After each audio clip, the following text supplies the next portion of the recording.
चीन के बारे में तो अंत में मैं आपसे बस यही ज़िक्र करना चाहूँगी कि चीन के जितने भी कारनामे होते हैं वो पूरी दुनिया के लिए चिंता का विषय होते हैं।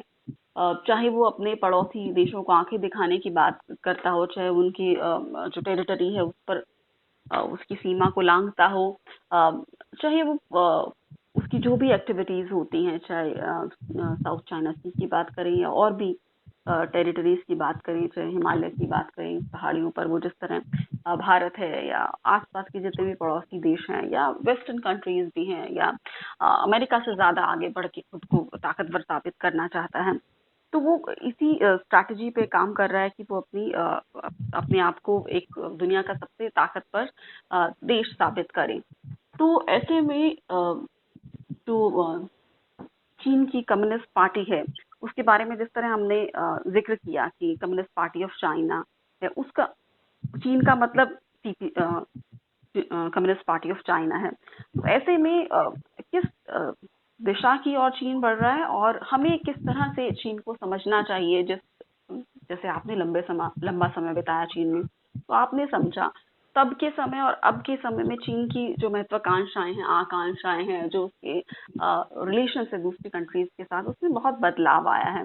तो जाहिर तौर पर इस कॉन्वर्सेशन के जरिए भी हम ये समझने की कोशिश कर रहे हैं कि चीन है क्या, क्योंकि बहुत ही कम जानकारी जो है दुनिया तक पहुंच पाती है चीन के बारे में, उतनी ही पहुंच पाती है जितनी कि कम्युनिस्ट पार्टी ऑफ चाइना पहुंचाना चाहती है, देना चाहती है। तो ऐसे में जी हाँ, देखिए, प्राचीन काल से चीन के शासकों में अपने भौगोलिक इलाके के विस्तार करने की एक रणनीति रही है, एक मानसिकता रही है। चीन के शासक अपने इलाके का लगातार विस्तार करते आ रहे हैं। तो ये जो विस्तारवाद की चीन में एक परंपरा चली आ रही है, वो आज तक मौजूद है। देखिए, जो चीन के इलाके हैं, तिब्बत, सिंचियांग और इनर मंगोलिया का इलाका है, बहुत चीन के आधे से अधिक हिस्से वाले इलाके हैं होते हैं। तो इन सभी तीनों इलाकों का चीन में किस तरह से विलय किया गया, ये चीन की विस्तारवाद की कहानी है।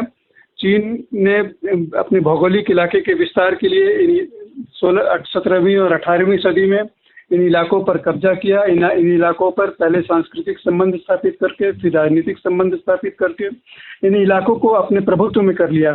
तो चीन की ये जो रणनीति रही है इलाकों पर कब्जा करने की, वो आज तक मौजूद है, आज तक चली आ रही है। आज भी चीन ने दक्षिण चीन सागर के इलाके में कृत्रिम द्वीपों को बना करके जो रणनीति अपनाई है, उसके जरिए जो अपने सागरीय इलाके का विस्तार करने की रणनीति अपनाई है। और जो तटीय देश हैं दक्षिण चीन सागर के, उन पर अपना प्रभुत्व जमाने के लिए जिस तरह से रणनीति अपनाई है, वो चीन के विस्तारवाद की एक प्राचीन सोच के अनुरूप ही है। और यही वजह है कि चीन ने जो भारत से लगे इलाके हैं, लद्दाख के इलाके हैं, उन पर अपना दावा किया है, अरुणाचल प्रदेश पर अपना दावा किया है। देखिए, एक चीन में एक बड़ी मानसिकता, एक ऐसी मानसिकता है जो सारी दुनिया के लोगों को चिंतित कर सकती है। चीन में यह माना जाता है कि जो तिब्बत का इलाका है, वो तिब्बत जो है वो चीन की एक हथेली की तरह है। और हथेली में जैसे 5 उंगलियां होती हैं, उसी तरह तिब्बत की 5 उंगलियां हैं। जो नेपाल है, भूटान, सिक्किम, अरुणाचल प्रदेश, लद्दाख, ये चीन की हथेली यानी तिब्बत की 5 उंगलियों की तरह है, जो स्वाभाविक तौर पर तिब्बत के इलाके माने जाएंगे। और तिब्बत चूंकि चीन का इलाका है, तो ये चीन के ये सारी 5 उंगलियों वाले जो इलाके हैं वो चीन के माने जाएंगे।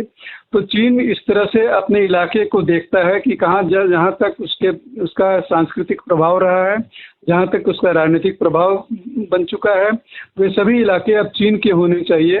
और इसी नज़रिए से चीन की समर नीति काम करती है। चीन अपने पड़ोसी देशों के साथ जिस तरह से रिश्ते बना करके, जिस तरह से उन पर आर्थिक और राजनीतिक दबदबा स्थापित करके उन पर कब्जा स्थापित करने की रणनीति चल रहा है, वो चीन की विस्तारवाद की बहुत प्राचीन मानसिकता के अनुरूप है।